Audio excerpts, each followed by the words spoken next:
Bosas ang sumalubong kay retired General Romeo Puquis paglapag niya sa NAIA.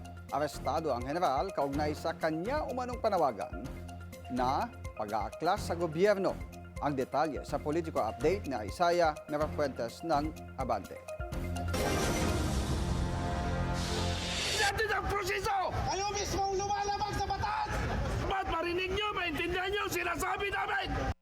Ganito ang eksena kaninang umaga sa NAIA Terminal 3. Gigil at galit ang kampo ni dating Philippine Air Force General Romeo Puquis. Nakatakda kasing isilbi ngayong araw ang arrest warrant laban sa kanya kaugnay sa kanyang kasong rebellion at sedition. Pero umalma ang kanyang kampo dahil hindi pinagbigyan ng kanyang mga abogado na makausap siya. Karapatan ito!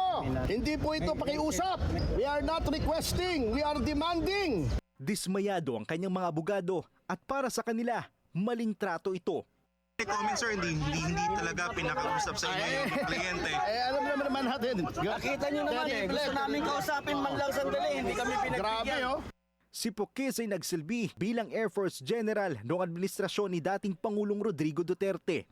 Nakasuhan siya dahil sa kanyang mga pahayag na nagsasabing bumaliktad na laban sa administrasyong Marcos ang ilang mga retiradong sundalo. Bumabanat rin siya sa gobyerno kaugnay sa flood control scandal. Paniwala rin ng kampo ni Puquis, bigo si Pangulong Bongbong Marcos na maikulong ang mga malalaking sangkot sa iskandalo. Pero giit nila, sa kabila ng mga kaso, tuloy pa rin sila sa kanilang laban sa korupsyon. Ngayong hapon, nakapagpiyansa na si Puquis sa RTC Branch 77 na nagkakahalagang 48,000 pesos. Isaiah Merafuentes, Abante.